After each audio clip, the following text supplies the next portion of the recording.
Hello. As many of you know, I've just come back from a Boomtown festival. Festivals are the biggest drug hubs in the world. That doesn't even need to be said by anybody. And me being a doctor, I'm kind of a little bit fascinated by drugs.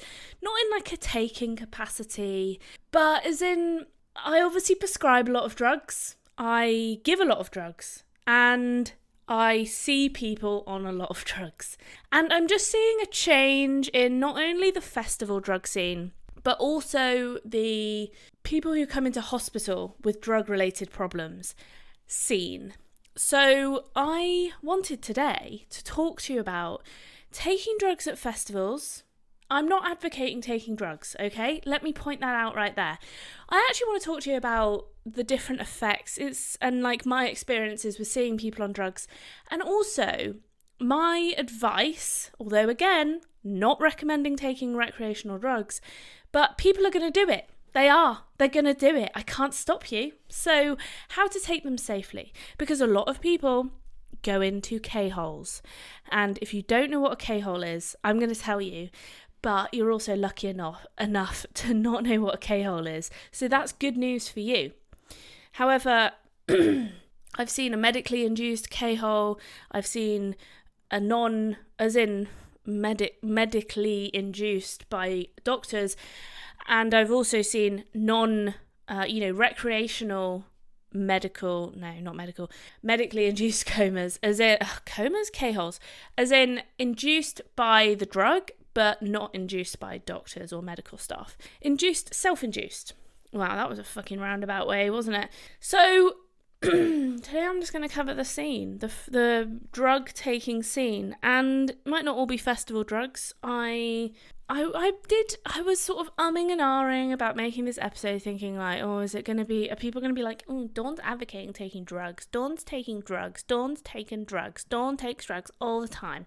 No, I just have an interest in it because I am seeing people damaging themselves with all of these recreational drugs. And when I talk about recreational drugs, people are like, what's that? Well, recreational drugs are drugs that you take for a non-medical purpose and for a leisure use, as in to get high, to be like happier, to party, to have more energy, stuff like that. That is recreational drug use. And I ask people every fucking day. I work in A&E, right? Everybody, like, a lot of people come in with drug-related problems. So I'm well experienced in it, to be honest. And obviously just came back from a festival. So I was like, what better time than today to do my recreational drug podcast? I am fucking sweating. It's really hot. It's just hot. Okay? So I've just eaten as well. That always makes me hot. All right. I think one of the biggest things that I want to talk about today is actually ketamine, which is kind of not surprising now. But if you told me I was going to be making a podcast about ketamine 10 years ago, firstly I would have been like, what? I'm making a podcast? Really? Like, how did that happen? And also, ketamine. Come on. Like, it's hardly a party drug, is it? But people seem to be taking it in a trendy way. It's like, I'm so keted up. Like, everyone fucking loves ketamine. So we're going to talk about ketamine a bit later. And that's where the name K-hole comes from. I want to just... Let's talk about different kinds of drugs. So you've obviously got synthetic. I always say obviously and then realise it's not obvious whatsoever. One of my kind of, not embarrassing questions, but like awkward questions that I ask in the emergency department is, do you take any recreational drugs? I don't get embarrassed asking people that if they're like anywhere up to 50 years old and above maybe 13. But when people are like 70, you never know. But I still ask them. Because, they've got chest pain, they've taken cocaine, then I'm sorry, but it's probably the cocaine. But anyway, no one's ever said yes over the age of, to be honest, most people say no. Some people say, yeah, I take weed, and that's about it. Most people said, yeah, I did it as a teenager. Most people say no. Maybe that means they don't want to tell me. Maybe that means they don't think it's relevant. Maybe that means that they're actually telling the truth. I don't believe it sometimes. And maybe I need to ask more specifically, are you taking ketamine? Are you taking cocaine? Have you taken cocaine? So I ask everybody, not everybody, a lot of, if you have a 90-year-old coming in, I'm sorry, but it's pretty, in like a nursing home, I doubt they're going to be doing lines of coke on the weekend. Like, it's just pretty unlikely. Although you never know. God, I'm having a bit of a bad time here. I've got a lot of drugs on this list. I've got 1, 2, 3, 4, 5, 6, 7, 8, 9. Shame I didn't make it 10, eh? But I don't think I need to talk in huge amounts of detail about all of them. At the start, so yeah, synthetic or natural. So what I mean by that is natural, is it made from a plant? Or a natural substance, which is probably a plant. So things like heroin, made from a plant. Cocaine, made from a plant. But things like spice is inherently a synthetic substance. It is literally a synthetic drug. And this is kind of what we're seeing. This is how legal highs are made, for example. Because you can't just randomly make a new plant that creates drugs for you. So you have to chemically manufacture a new kind of drug.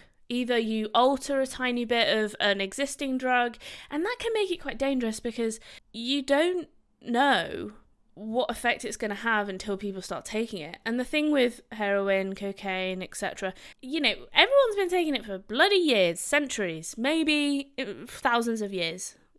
So it's been around a long time.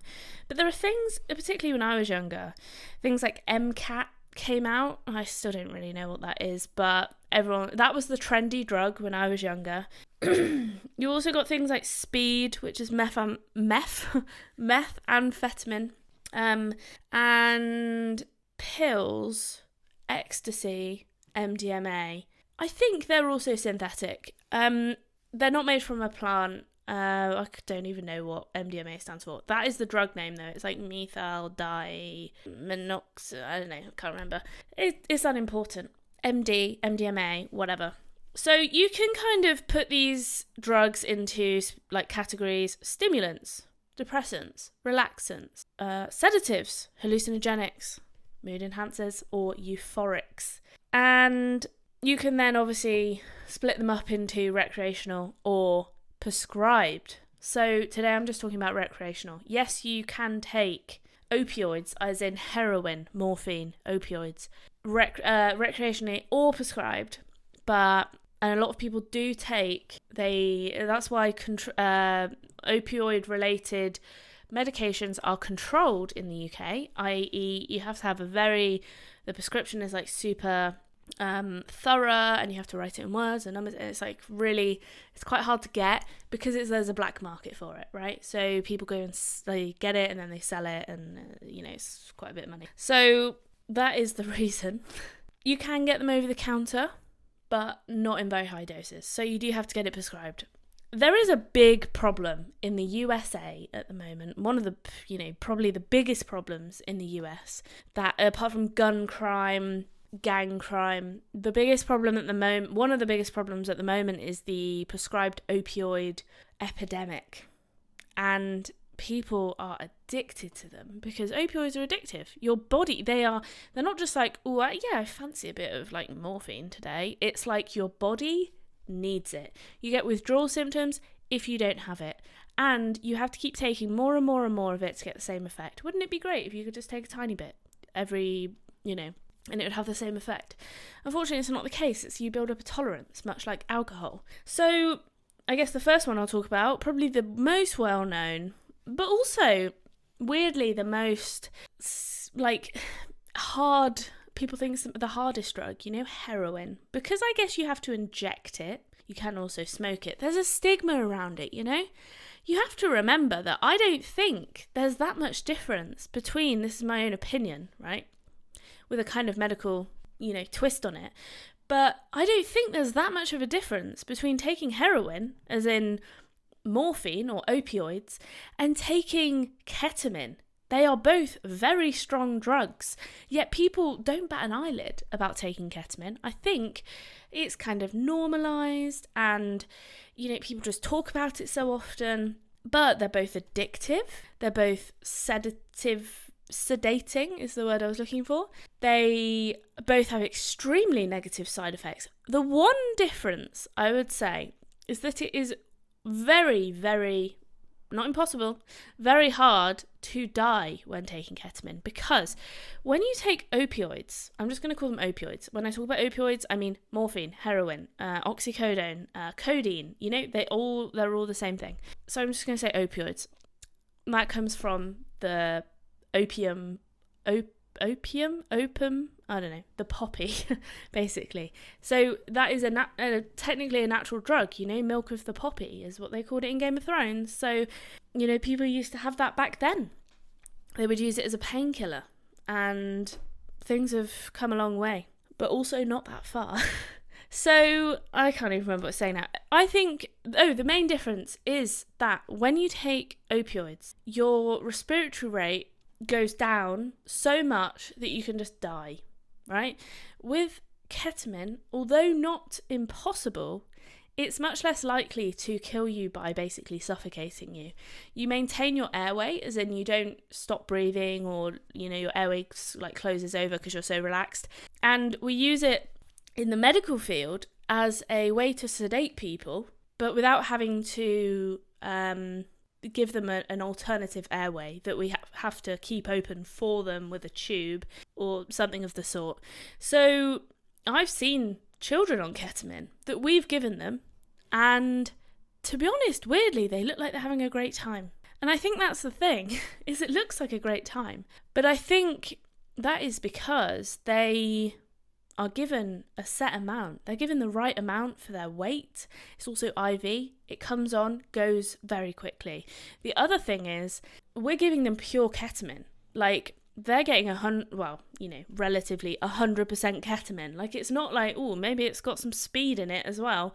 Maybe it's got some crystal meth in it. Who knows? No, it's, it comes out the bottle, in, gone, ketamine. And people love filming. I think this is where it's come from, the popularity, is some people give ketamine to, especially children, in order to sedate them, to manipulate their broken bones or pull their joints back into place if they're dislocated. And there's a lot of videos going around of people basically hallucinating, acting really funny, funny from the witnessing perspective, acting quite humorously to watch on camera. They're just saying random shit oh my god, there's unicorns and I love candy floss, and what's that? Oh my god, it's a dragon. And it's quite funny to watch, and they're moving their arms, and it wears off so quickly. And because it's a medically induced and it's a safe environment, no one's scared. If your kid came home doing that, you'd be like, let's get them to hospital, right? You wouldn't be like, let's take a video, your 13-year-old doing that. No, you would take them to hospital. So that's why people are quite relaxed about it. And there's been a lot of videos that have come out with that kind of behaviour. I've seen it firsthand. It is relatively amusing, As far as hospitals go, there are less amusing things in hospital, far more less amusing things. So, that's up there, that, drug-induced weirdness. So I think that's where the ketamine, and also ket just sounds like ket. Yeah, got ket. I'm so fucking gone on ket. And it's it just sounds cool. It's not have you got any heroin? I'm gonna shoot myself up with some heroin tonight. No one would actively start on that drug because it's got such a stigma against it, whereas ket is just it's seen as this chill drug that no one gives a shit about. It's not the case, okay? We are seeing, let's talk about ket, baby. Let's talk about you and me. Ooh. We are seeing, in particular, and the reason why I talk about this is because, was it last night I was working or the day before? I can't remember because I had a nap today and now I've forgotten what day I'm on. It's Monday. Yesterday? Yeah, it was yesterday. I worked Sunday. Yesterday I saw a girl come in with ketamine-related side effects. She lives a normal life. For all you know, she's random lady walking down the street. She's the receptionist that you see. Yet she's on 6 grams of ketamine a day and is suffering and struggling with the consequences of taking 6 grams is a fucking lot, like loads. I don't know how much it is physically, like I've not seen it, but that's a lot. I'm pretty sure 1 bag has a gram. I don't know. It's not like, again, not my thing. I'm not taking it, but I'm guessing 1 bag is a gram. Who the fuck knows? Someone tell me, please. And, maybe, I don't know. Anyway, it's really cheap. Apparently, £5 for I don't know how much. But if you want to have a fun night out, alcohol, a lot more expensive because the government tax you on it. And then, people want to make profits, etc. And I only found all this out last night when I was speaking to one of the paramedics. Now, apparently, if you go out on Ket, similar effect, but it's a lot cheaper. £5 for a night out, like that's pretty good. And then you're not like peeing all the time.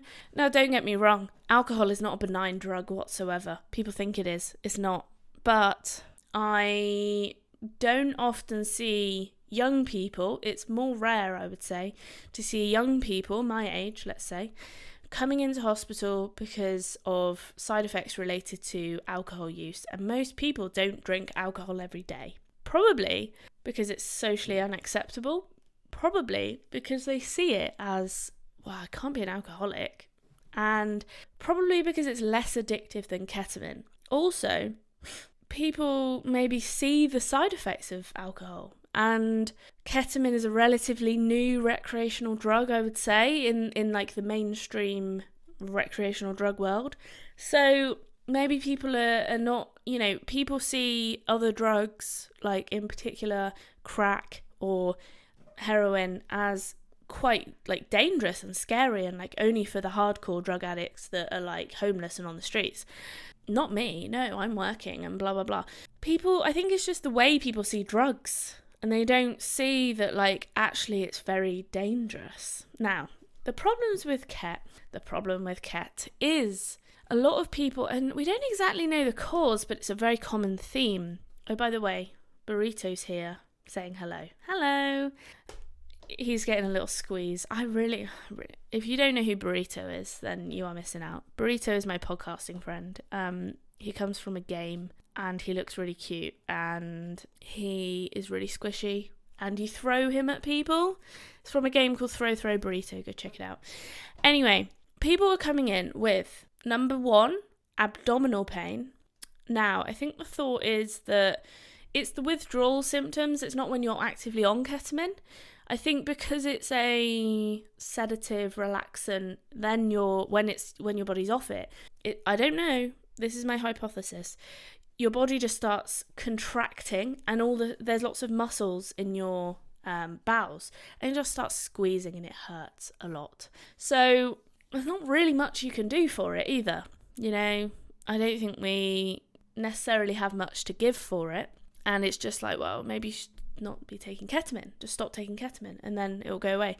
The other thing, and I think this might be irreversible, is something called K-bladder. K-bladder. Ketamine bladder. Oh, K-cramps is what you call the abdominal pains. K-bladder is sometimes you pee blood.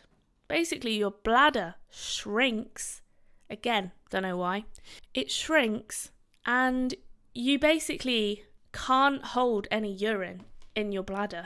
And you're like, 25? And I don't think it takes long to get to this point, okay? I don't have any, study information, but I've seen people that are similar to my age have K-bladder. And basically, it like hurts to pee, you pee blood, and then you're peeing all the time. And I'm pretty sure it's irreversible. And your bladder I think it just becomes fibrosed, as in really stiff and a bit like a stale piece of bread. That's the only kind of thing that I can think of that anybody would know.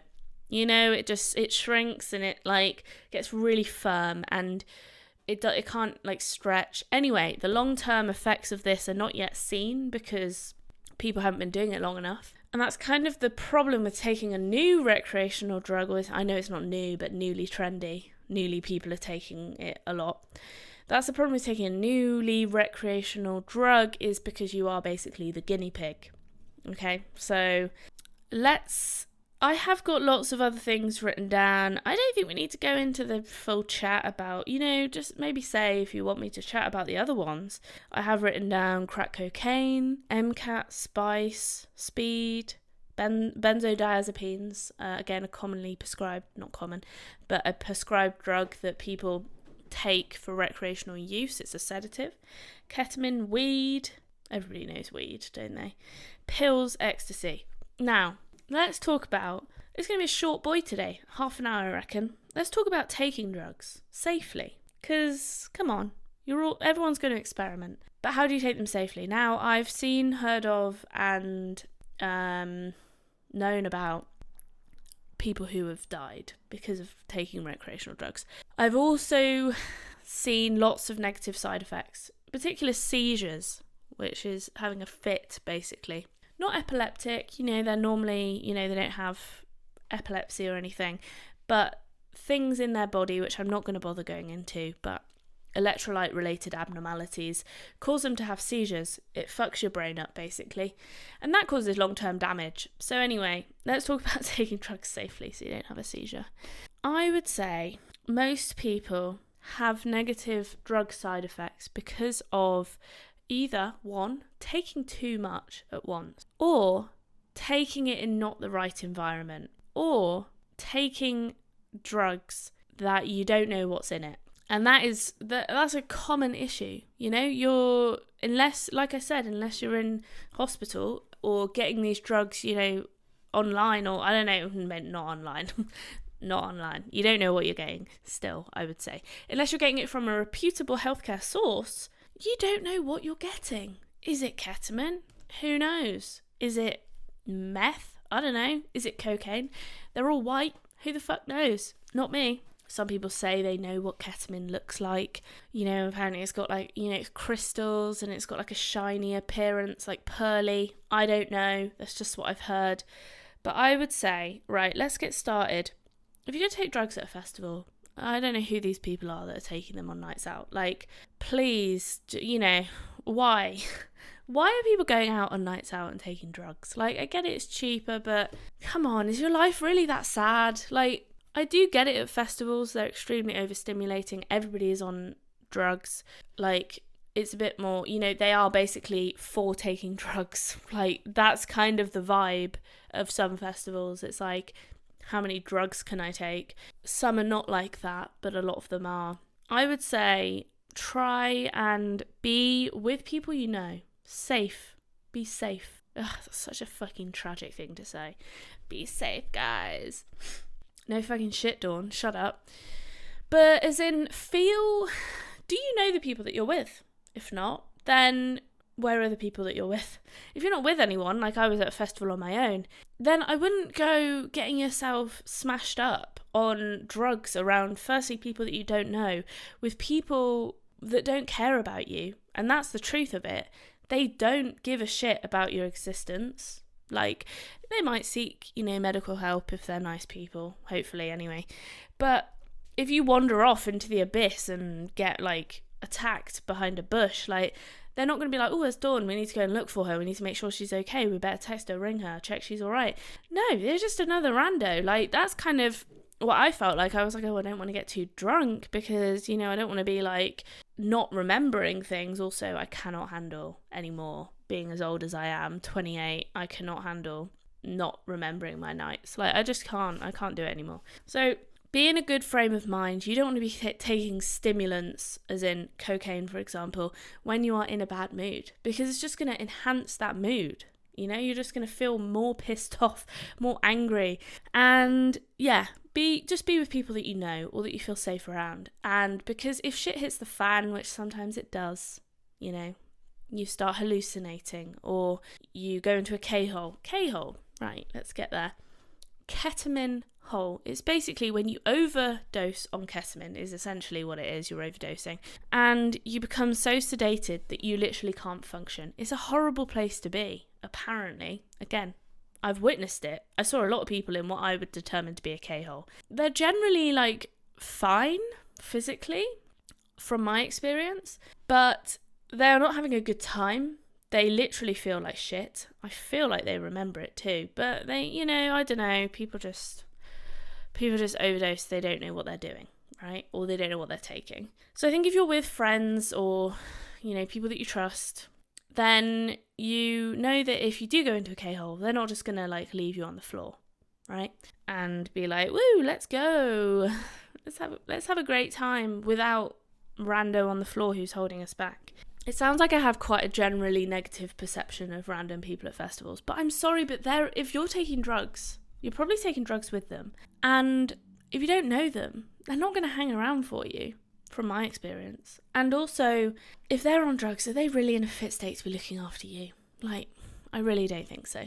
So, now the good thing about festivals is that there's often a lot of medical help nearby because they know people take drugs and they know people are going to go into these K-holes. Fortunately, there's not much you can do for a K-hole, so you kind of just... I think that's the issue with drugs is you just kind of... You got to ride it out, and that is the shit part. You're just like, wow. And you might remember it, and you might feel awful, but you can only really manage the symptoms. There's no antidote for it. There's an antidote for opioids, but... Again, most people aren't taking them. So my next tip is who knows what's going to be in it. So try, if you're going to take them, this is my safety method. Who the fuck gets a pill, for example, and takes the whole thing? As in a recreational pill, not just like a prescribed drug. You then do take the whole thing usually. The come up can be quite overwhelming. When I say come up, come down, that's the drugs kicking in and then wearing off. The come up can be quite an overwhelming experience, and you also don't know what's in some of these drugs. So you don't want to take loads at once. Like, you wouldn't just... I don't even need to say it. You wouldn't just, take loads of... oh, thanks for that, motorbike. You wouldn't just take loads of prescribed pills at once unless you were trying to overdose, would you? I mean, that's essentially what you're doing.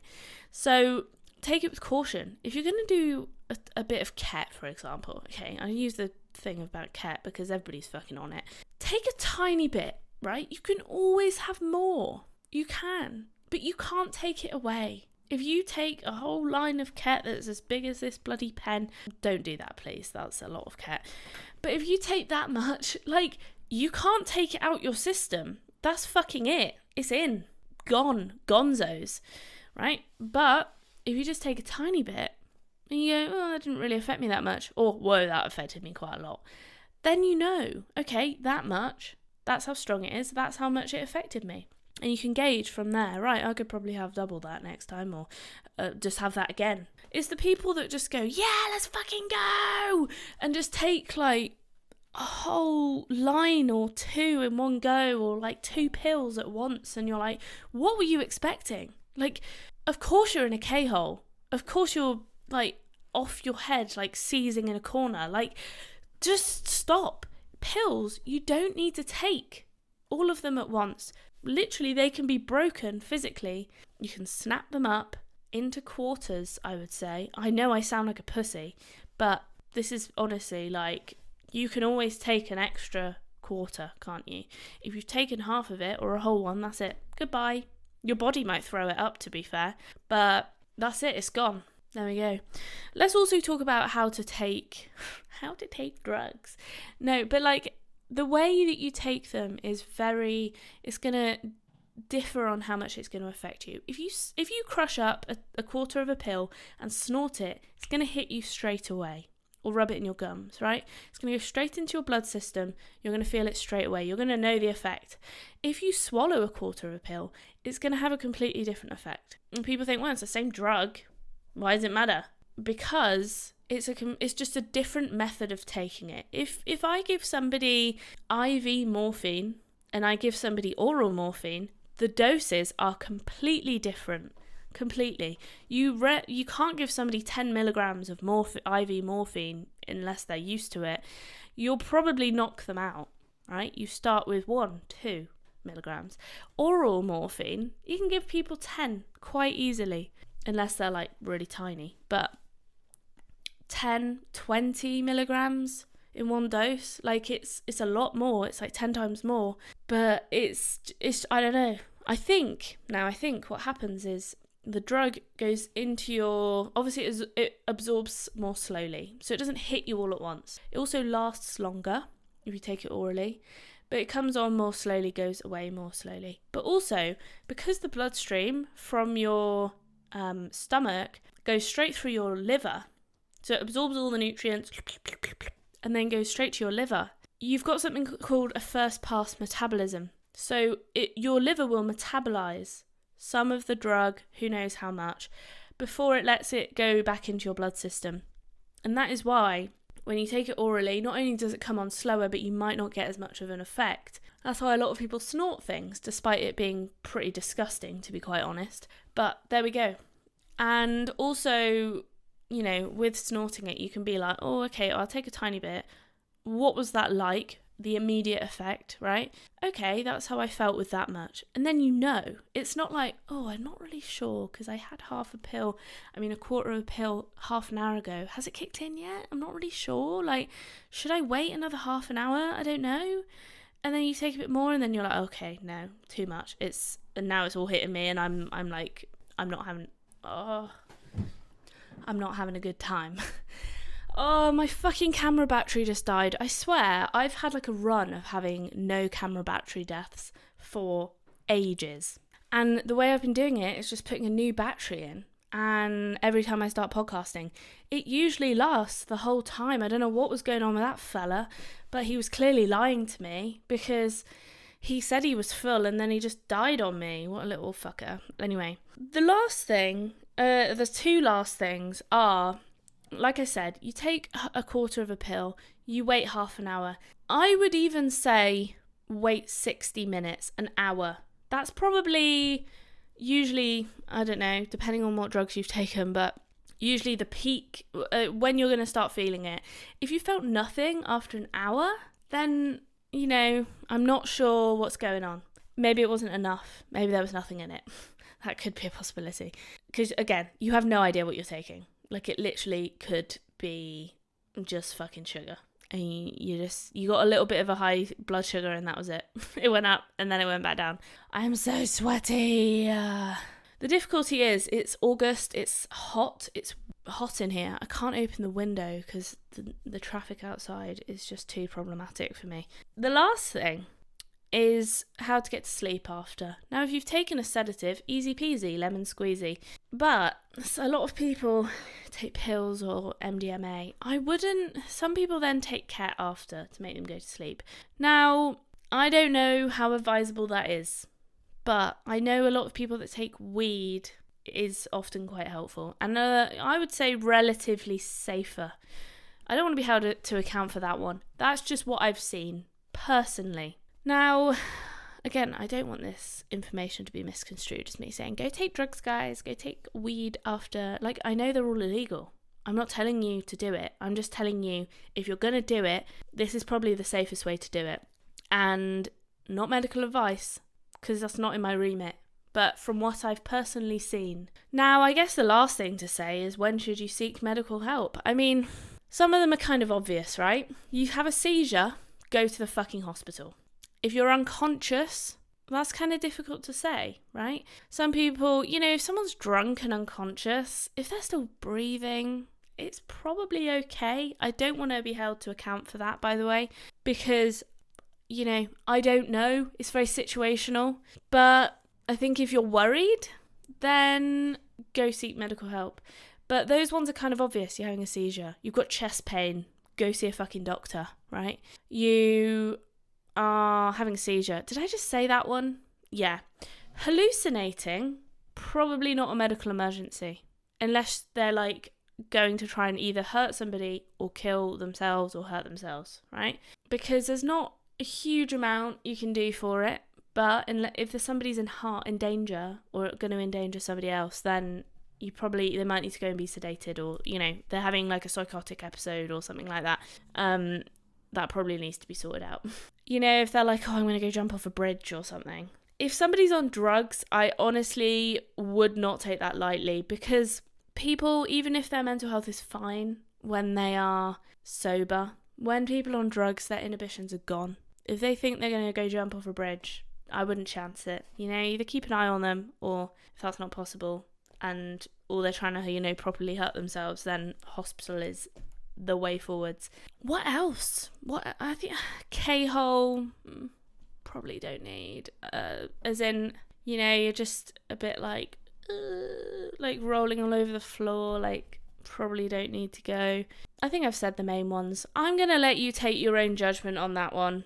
It's hard for me to say because it's very situational. I don't want people to be like, Dawn said if you're in a K-hole you don't need to go to hospital. But Dawn isn't saying that. Dawn is saying, if I saw somebody in a K-hole, would I take them to hospital? Probably not. But then I'm very confident with handling drug-related issues. So, but there are certain things you do need to, even if you're not a fucking doctor.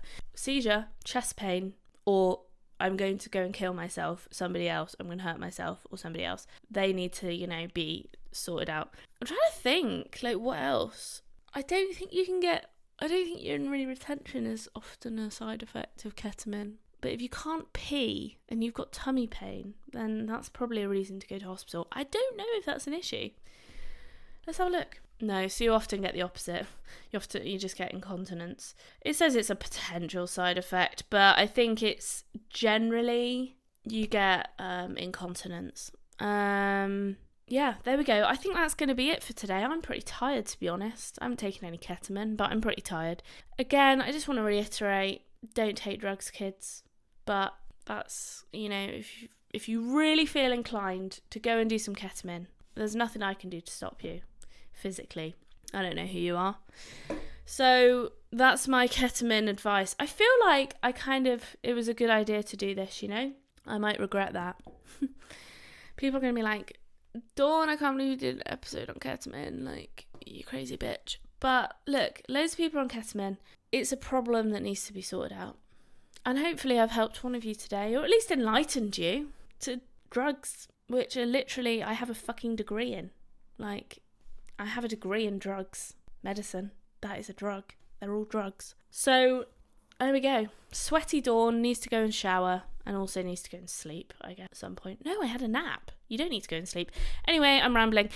Thanks so much for listening, guys. If you want to come back and listen to me ramble about more shit, then I upload every Monday. And Thursdays, and I do burp quite a lot, and so does Burrito. If you liked it, give it a like. Give it a rating. 5 stars on Spotify would be quite helpful. And share it with friends who you think might have a ketamine problem, because then they could listen to this and say, wow, a doctor told me not to take ketamine, what a surprise. But anyway, I will see you in a few days' time. I love you and leave you. I look disgusting. Bye.